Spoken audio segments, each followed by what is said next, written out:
Halo semuanya, balik lagi di podcast kelompok kita, kelompok 7 sama gue Rafa dan satu teman gue lagi. Gua Aksa. Nah, hari ini kita bakal ngobrolin nih topik yang lumayan berat. Tapi ini penting banget nih, soalnya tentang perubahan iklim dan hak generasi mendatang. Meskipun bahasannya serius, tapi kita bakal bahas pakai cara yang santai aja. Oke, jadi lu pernah ngerasain gak sih kalau bumi kita nih makin lama makin aneh aja gitu, kayak tiba-tiba hujan, tiba-tiba panas, terus juga musim kemarau bisa ada banjir gitu di mana-mana. Nah, sering banget nih, apalagi di sekitar rumah gua. Ternyata itu bukan cuma soal cuaca doang, tapi ini udah menyangkut ke hak kita sebagai warga negara, bahkan ke anak cucu kita nanti. Bahaya juga ya. Oke, jadi Bahaya. kita mulai dari pertanyaan yang basic dulu lah. Sebenarnya apa sih perubahan iklim itu? Terus juga apa hubungannya sama hak asasi manusia kita?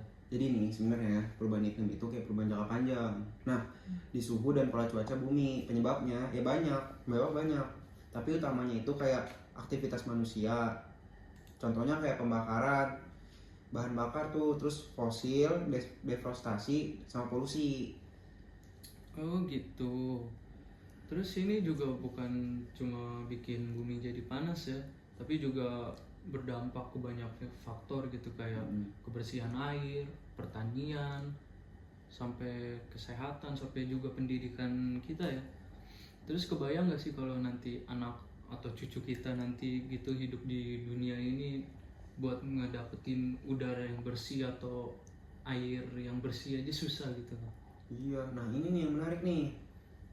Di konstitusi kita ini sebenarnya tepatnya pada pasal 28H Undang-Undang Dasar 1945 dijelasin nih kalau setiap orang punya hak buat hidup di lingkungan yang sehat dan baik nih. Jadi kalau negara gagal ngurus lingkungan, itu sebenarnya sama aja dia kayak melanggar hak konstitusional kita. Itu hak kita juga soalnya. Gitu. Jadi perubahan iklim ini bukan cuma soal alam doang ya, tapi juga soal hak asasi manusia kita, dan yang paling ngeri itu dampaknya justru bisa sampai ke generasi yang mendatang nanti. Iya, makanya bahaya tuh. Nah, tapi lu pernah dengar gak sih tentang Green Constitution? Pernah sih, tapi awalnya tuh kayak gue pikir tuh kayak merek sabun cuci piring aja gitu. Tapi ternyata itu konsep yang penting banget loh. Green Constitution itu kayak ini kan, kayak ide buat masukin prinsip-prinsip perlindungan lingkungan ke dalam konstitusi kita. Iya, dasar negara kita ya berarti ya. Iya.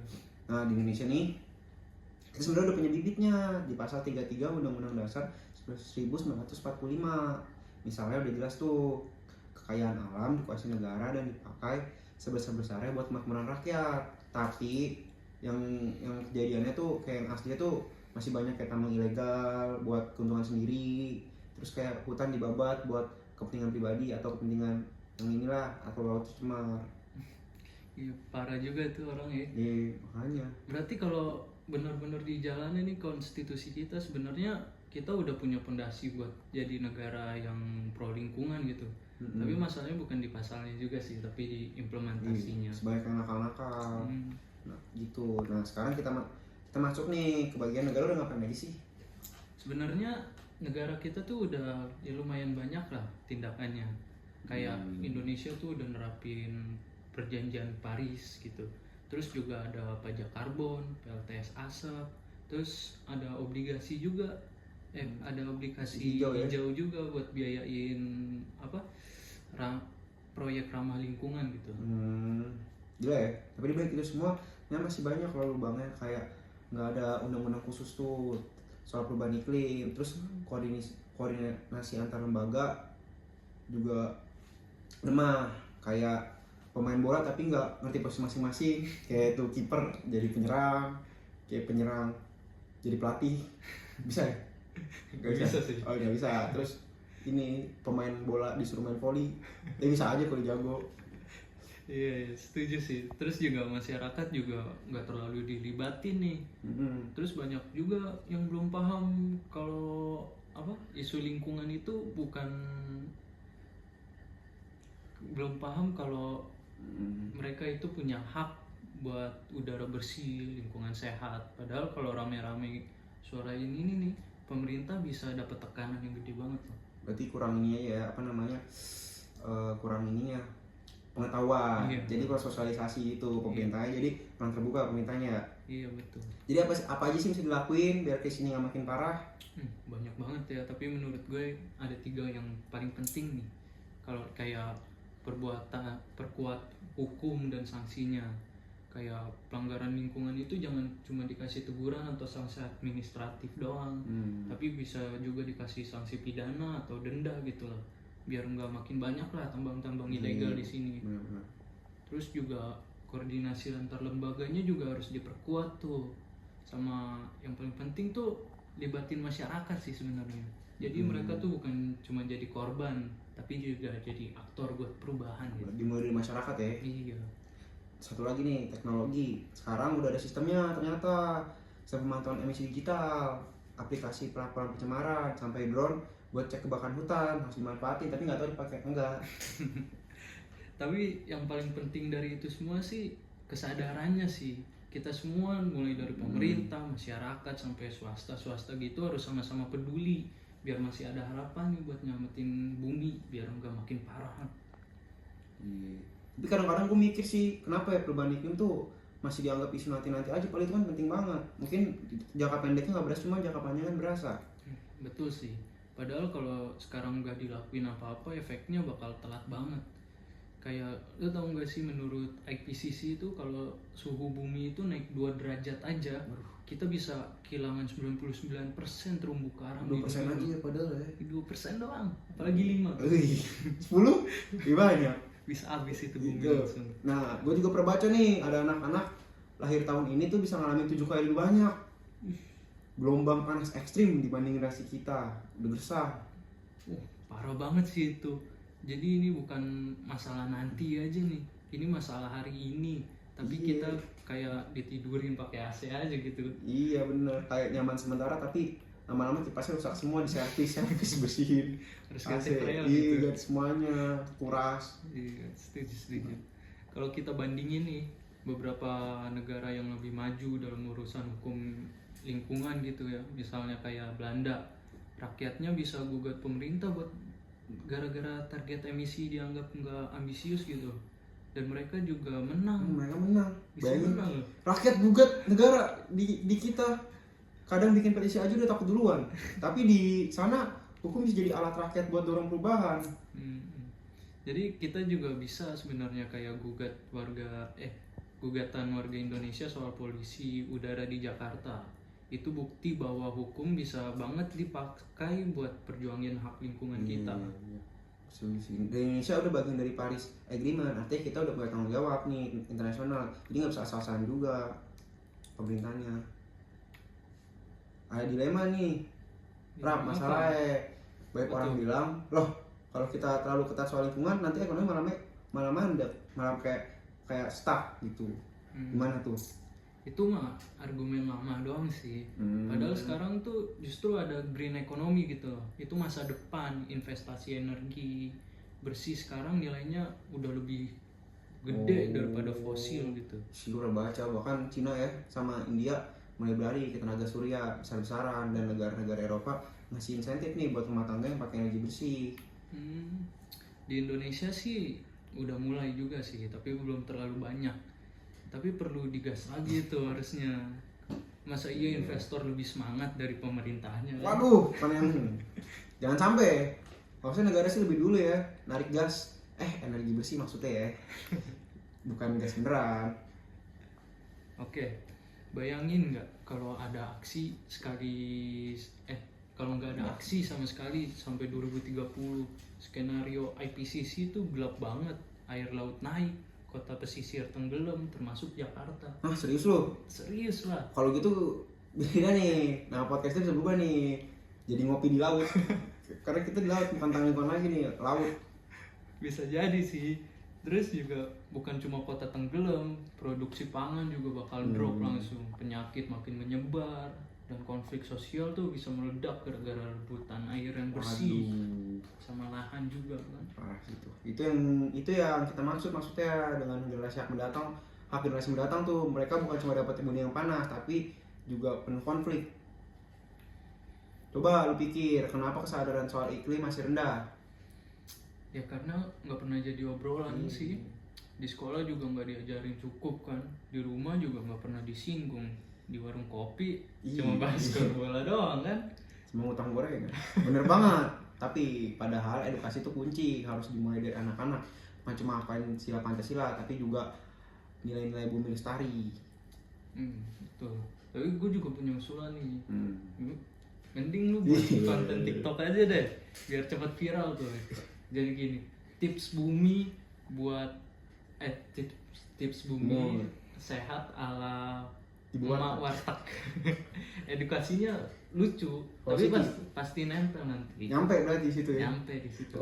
Mantap. Keren itu. Edukasi nggak harus dari dosen ya, nggak harus kaku, maksudnya nggak harus formal. Jadi bisa siapapun, yang penting konsisten dan relate sama kesehatan, yang penting. Sekarang kita masuk ke segmen Q&A dari pendengar. Ada pertanyaan dari si _hijau_ di hati.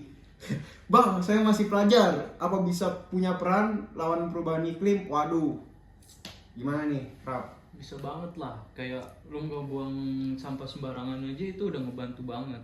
Terus pakai transportasi publik kan, biar nggak ngebanyakin polusi lah. Terus juga bisa suarain nih isu-isu lingkungan di medsos gitu kan. Kan soalnya sekarang zaman digital kan, semua serba cepat. Iyalah, serba viral dulu. Terus juga bisa ajak teman-teman buat ngejalanin yang tadi. Jadi lebih seru ya, berarti jadi lebih nyala. Tapi ingat, beban datang dari satu superhero. Masa Captain America aja nggak bisa lontar sendiri. Soalnya DP dia dibuat tindakan kecil, silahkan bareng-bareng. Nggak apa-apa kecil, yang penting berasa. Betul. Ini bayangin aja nanti. Nanti cucu lu bilang, kakek waktu bumi masih sehat, kenapa nggak diselamatin? Kok malah sibuk bikin konten? Aduh, ntar kakek bilang, aduh nak, kakek nggak ngerti. Tapi sekarang kau bisa belajar di kesalahan kami. Nggak enak tapi kan. Ceritanya nyesek banget ya, tapi itu reminder buat kita. Jangan sampai generasi yang yang di depan nih nyalahin kita karena kita diem doang gitu loh. Misalnya datang di akhir ya, soalnya pendaftaran. Nah, kita belum bahas satu hal lagi yang penting nih. Kita belum bahas tentang keadilan iklim. Pernah denger itu nggak? Pernah sih, tapi kayaknya perlu dijelasin lagi nih biar makin clear gitu. Jadi gini, dampak perubahan iklim itu paling parah dirasain sama kelompok yang kontribusinya paling kecil. Misalnya masyarakat adat, dia nggak tahu apa-apa, petani kecil atau warga yang warga yang ekonomi rendah lah, gitu. Oh gitu ya. Mereka nggak punya pabrik, nggak pakai mobil mewah, tapi pas banjir, longsor, gagal panen, mereka semua yang paling pertama kena gitu kan? Iya, mereka nggak ngerasain apa-apa. Nah ini nih yang bikin isu perubahan iklim jadi bukan cuma soal lingkungan, tapi juga soal keadilan sosial. Harusnya solusi juga dirancang buat mereka duluan, malah yang itu duluan buat kepentingan pribadi. Parah juga ya. Terus suara mereka juga perlu dilibatin kan? Jangan sampai solusi cuma datang dari atas doang, tapi nggak ngerti kondisi di lapangan. Yang atas gak lihat ke bawah sih makanya. Tuh. Terus gue tuh penasaran sebenarnya budaya kita sendiri banyak loh yang ngajarin hidup selaras sama alam. Nah, banget nih. Coba deh lihat kearifan lokal di Baduy, orang nggak ada pengepungan sembarangan. Di Bali ada Trihita Karana, yaitu keseimbangan manusia, alam dan hutan. Ironis juga ya, kadang justru pembangunan yang modern gitu malah nginjek nilai itu. Kearifan lokal kayak dianggap kuno gitu. Padahal itu kunci hidup keberlanjutan. Nah mungkin ya kita butuh revolusi cara pandang, bukan teknologi yang tinggi yang nyelamatin bumi, tapi kearifan yang udah ada dulu tapi dilupain. Quotes-nya bagus juga tuh. Masa depan bumi ada di masa lalu yang kita abaikan. Si nyampe mahal itu. Nah oke nih agak introspektif ya. Tapi gue rasa penting nih. Kenapa banyak orang tahu perubahan iklim itu bahaya, tapi tetap gak berubah? Kenapa? Psikologi bro. Oh, psikologi. Ada yang namanya kognitif disonansi. Kelas. Kita tahu sesuatu salah, tapi kita udah nyaman, jadi otak kita ngebiarin aja gitu. Contohnya ya? Yang ngelakuin pembenaran lah. Oh gitu, kayak contohnya kayak buang sampah segini doang mah gak ngaruh. Padahal kalau semua orang mikir gitu, sampahnya banyak, segunung. Ya atau yang klasik lah, terserah pemerintah lah. Saya kan cuma rakyat kecil. Mentalitas kayak gini nih yang bahaya. Aduh justru. itu yang susah sih, makanya kayak edukasi itu penting. Tapi juga pendekatan yang humanis. Nggak cuma misalnya jangan buang sampah, tapi tujuan akibatnya tuh kenapa, pakai empati, bukan marah-marah, jangan cuma tulisan, pokoknya dijelasinnya. Jadi orang ngerti lah dari segala kalangan gitu. Oke. Jadi gue pernah nih ke kampung Jogja. Namanya tuh Kampung Hijau Nitip Rayan. Mereka kelola sampah sendiri, tanam sayur sendiri, terus nggak nunggu pemerintah buat mulai gitu. Wah itu keren sih, itu contoh nyata bahwa perubahan itu bisa dimulai dari level komunitas sih, nggak nunggu negara, nggak nunggu tren, nggak nunggu apa-apa, dari diri sendiri. Keren itu, keren banget. Di kota juga ada kayak gerakan bank sampah gitu. Ada di banyak daerah tuh. Sampah jadi tabungan, jadi ada nilai ekonomi sekaligus nilai sosialnya. Oh jadi nggak cuma edukasi ya, berarti juga ada insentif. Bikin perubahan itu kayak reward, kayak hadiah lah, bukan menyusahkan, jadi semangat orang ya berarti. Betul. Terus komunitas itu tuh juga powerful. Kalau satu RT berubah, itu bisa jadi bola salju. Makin lama makin banyak. Mungkin bisa dari RT ke RW ke kelurahan, terus sampai ke kota, sampai ke skala nasional. Itu keren itu. Bismillah. Nah, kita ngomongin generasi muda dikit ya. Nah, kita masih muda nih. Lu lihat gak sekarang makin banyak anak muda yang speak up soal iklim, jadi kritis. Lumayan sih itu, lumayan banyak ya. Ada kayak Greta Thunberg ya namanya, dari Swedia dia tuh. Oh iya pernah dengar itu. Di Indonesia juga ada namanya Melati Wicsen. Oh, dari Bali iya. Dia dari Bali yang bikin gerakan bye-bye plastik dari umurnya masih 12. Itu gue pernah denger tuh. Iya sih gue salut banget tuh, dan generasi muda tuh punya kekuatan medsos yang luar biasa, jadi bisa bikin viral. Sekali viral bisa ngubah arah kebijakan tuh. Kalau udah viral pemerintah udah panik. Terus tapi tetap perlu arahan ya, Iya. karena nggak semua isu bisa viral dan nggak semua perubahan bisa instan gitu, bisa cepet Iya, gitu. kan biasanya kan generasi muda mah cepet-cepet, nggak pakai proses. Betul, Itulah generasi micin pentingnya itu.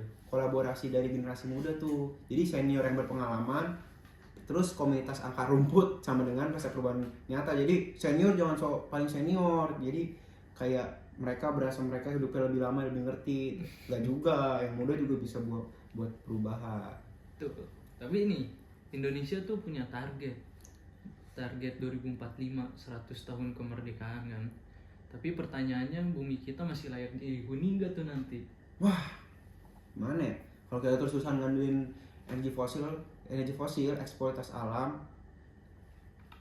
dan lupa jaga lingkungan, bisa-bisa 2045 bukan perayaan nih, tapi peringatan. Waduh. Bahaya juga tuh ya. Tapi bisa juga sebaliknya kan. Kalau kita serius dari sekarang nih, kita bisa jadi negara contoh dalam transisi energi bersih di Asia Tenggara. Walaupun susah ya kalau ngeliat dari sekarang. Susah banget. Susah sih, tapi siapa tuh bisa. Jadi 2045 tuh kita bisa jadi dua hal. Titik balik atau titik hancur sekalian. Pilihan ada di tangan kita sekarang. Nah, tapi lo pernah bayangin gak sih kalau bumi bisa ngomong nih, dia bakal ngomong apa sih ke kita? wah itu sih gue agak ngeri takutnya kalau beneran ngomong nih, mungkin dia ngomong nih, gue udah sabar banget nih, tapi lu semua udah nyakit gue bertahun-tahun dari nenek moyang. Atau mungkin dia cuma diem tapi panasnya makin tinggi, cuaca kita makin gerah gitu, makin gak beraturan, dan itu cara dia buat teriak-teriak gitu. Iya. Nah bener tuh, gue juga mikir jangan-jangan perubahan iklim itu sebenarnya bukan bencana, tapi itu bentuk komunikasi iklim buat kita, biar kita sadar. Dari bumi dong. Iya dari bumi kan, iklim di bumi. Iya bener sih, salah, maaf ya. Terus ya berarti itu cuma kitanya aja yang nggak ngerti bahasanya ya. Padahal gempa, banjir, kekeringan itu sinyal. Pertanyaannya kita mau jawab nggak sih itu? Ya gimana ya, bingung juga. Tapi lu ngerasa gak sih hidup kita itu sekarang tuh serba buru-buru gitu, kayak semua cepat, semua instan, semua kejar target kan, kayak anak muda gitu. Iya, sampai kopi aja Iya kopi sampai iya, teh instan loh sekarang. Iya, Padahal alam itu punya ritmenya sendiri, nggak bisa selalu dipaksa, nggak bisa selalu diburu-buruin lah. alam nggak bisa pesan di Gojek. Iya. Nah ini nih yang bikin hubungan manusia sama gue jadi rusak. Kita maksain alam buat kerjasama sesuai ritme industri, padahal alam bukan pabrik. Betul itu. Kita perlu pelan-pelan lagi belajar dari petani, dari nelayan, dari gunung yang diem tapi ngasih kita air terus. Kayak ada Bikin- pepatah nih, slow is weak, is not weak. Slow, pelannya tidak lemah, tapi slow is wise. Pelan itu bijak. Keren tuh ya. Iya. Jadi Apa gitu. kita harus turun dari langit ke bumi. Pertanyaan besarnya, kita bisa apa? Nah, buat kalian nih mahasiswa, kalian bisa diskusi tentang energi bersih, hukum, iklim, kebijakan publik, terus suarakan, diskusikan. Buat yang udah kerja, cek dah gaya hidup kalian nih semua nih, dari cara konsumsi, kendaraan, sampai tempat lu kerja nanti nih, Iya. sampai pilihan belanja, sampai apa? Bisa nggak sih bisa lebih hijau, bisa lebih ramah lingkungan begitu, biar enggak iklim nih, biar enggak makin kacau lah. Nih, buat yang ibu rumah tangga nih, guru, pedagang, semua bisa ikut andil, dari ngajar anak soal sampah sampai pilih belanja yang lokal. Jadi nggak usah nunggu influencer lah ya. Jadi cukup jadi penular yang baik, karena perubahan itu nggak butuh viral, tapi butuh bertahan buat kita juga kan. Nah, tapi lu ingat gak sih makalah kita ini yang jadi dasar podcast ini? Intinya itu, satu, konstitusi kita udah kasih ruang untuk lindungi lingkungan, tapi ruhnya belum hidup. Grand Constitution itu bukan cuma teks ya, tapi spirit bahwa hukum itu harus jaga bumi. Kalau pembangunan itu nggak boleh nabrak ekologi gitu. Nah, dan tugas kita ini sebenarnya hidupin spirit itu dengan dorong regulasi, ajak warga jadi kritis dan jalani hidup yang hormat sama alam. Maksudnya bukan ngelawan Tuhan, tapi hormat aja sama alam. Jangan cuma hormat sama senior. Jadi, ini bukan cuma soal sempurna, tapi soal konsisten. Karena bumi kita tuh minta kita jadi malaikat, cuma minta bumi kita tuh nggak minta kita jadi malaikat, cuma minta kita berhenti jadi monster yang merusak alam lah. Cuma kita harus gak usah rusak lah, yang penting jangan rusak dia lah. Kita nggak usah jadi malaikat, jadi terbaik, gak usah, yang penting ya jangan rusak dia. Terus gue punya 3 pertanyaan reflektif nih buat semua pendengar yang kali dengerinnya malam kan, pas mau tidur. Yang pertama tuh, apa yang udah dilakuin aja buat hari ini, buat bumi. Yang kedua, apa yang belum disadari selama ini tentang gaya hidup. Terus yang ketiga itu, apa yang bisa diubah mulai besok, walaupun dari yang kecil aja dulu, nggak buang sampah sembarangan aja. Iya, keren. Dan buat yang bingung jawabnya nggak apa-apa, yang penting kita mulai tanya aja dulu. Betul, karena dari pertanyaan tuh muncul kesadaran nantinya, dan kesadaran muncul gerakan kan. Oke, ini kita penutup nih, kayak kita udah setengah jam lebih ngobrol. Mungkin ini adalah salah podcast perdana kita yang terpanjang dan terpadat. Tapi juga paling jujur sama yang paling penting nih, karena ini bukan cuma soal konten, tapi soal hidup dan hidup kita sama anak-anak cucu kita nanti. Jadi ngeri nih kalau kamu sampai di sini, kami salut. Kamu bukan cuma pendengar, tapi kamu ternyata ada bagian dari perubahan karena sudah mau dengerin kami. Betul, bawa obrolan ini nih harusnya sampai meja makan, sampai ke kampus, ke tempat kerja, karena bumi kita tuh perlu banyak suara biar orang-orang jadi sadar. Sebarin banyak player, nggak usah jadi monster, nggak usah ngerusakin alam. Kita coba sadar masing-masing tentang bumi kita sendiri, mulai dari yang kecil aja, kayak buang sampah, jangan buang sampah sembarangan ya. Terus juga jangan naik transportasi iya itu penting juga tuh naik transportasi umum. Tapi mungkin pemerintah juga belum terlalu transportasi umum belum terlalu di apa namanya, belum terlalu nyatu loh, belum terintegrasi lah. Masih ada kurang-kurangnya. Cuma kita tunggu aja nanti pasti bakal ini juga kok. Mantap juga. Terus ya, mungkin cukup kali podcast kita kali ini. Kita dari kelompok 7. Kita cuma ngingetin di kelompok 7. Ya, kita ingetin lah. Iya, tetep lah. Gimana lagi? Tetap harus jaga bumi karena bumi ini udah lama jaga kita. Tuh, bumi ngejaga kita udah dari lama banget. Masa kita yang hidup cuma 70-80 tahun. Rusak pula kita kan masih banyak generasi kita, penerus kita. Siapa tahu nanti bumi jadi hijau sekali, jadi hutan. Jangan juga. Jadi juga kalau hutan doang nggak ada orangnya. Di zaman dinosaurus, zaman T-Rex. Tapi kalau nggak jadi hutan, kalau jadi laut gimana? Ya aduh, lebih takut serem lagi. Ini gigit piranha lagi. Mau belanja di Indomaret. Aduh. Nanti kan apa? Pancoran berubah jadi laut kan? Ih, lucu serem kan? banget. Ntar cucu kita mancing di Jakarta. Biasanya mau ke pantai ya, kemana? Ke Banten. Aduh. Ini mau ke pantai, kemana tuh? Ke Jakarta. Aduh. Ke Jakarta Selatan. Ntar Cibubur jadi Cilaut ya. Yaudah. Ya, pokoknya tetap jaga bumi kita. Walaupun dari hal kecil, 1 orang, 2 orang, Itu berdampak ya. berdampak banyak. Dari kecil dulu, jangan nunggu gede baru kita tunggu dari kecil dulu, kita ikut perubahan dari terkecil gitu. Jangan tunggu udah rame dulu baru sadar, tunggu udah hancur dulu baru sadar, tunggu udah masih amit-amit jangan sampai kena ke anak cucu kita, terus ke saudara-saudara kita. Soalnya itu kayak kita misalnya di akhir. Betul banget sih. Tuh kasihan soalnya generasinya udah generasi nggak jadi lah. Tapi Lupa. Aduh. tapi nanti anak lu nanti mungkin aja rumah lu bisa tenggelam kan di tempat tuh. Anak gue ntar jadi scuba diver. Maksudnya dia tiap hari nyelam, tapi gue harus beli oksigen tiap hari sama kaki kata. Gue sih itu sih. Mau berangkat ke sekolah nyebrang laut dulu. Ntar bener lah kata orang dulu, sekolah 8 kilo naik pakai laut, ntar nongkrong di kafe laut. Nah aku jadi bajak laut, Jack Sparrow. Ntar ada Titanic, jangan nyampe lah. Jangan, itu. Jangan.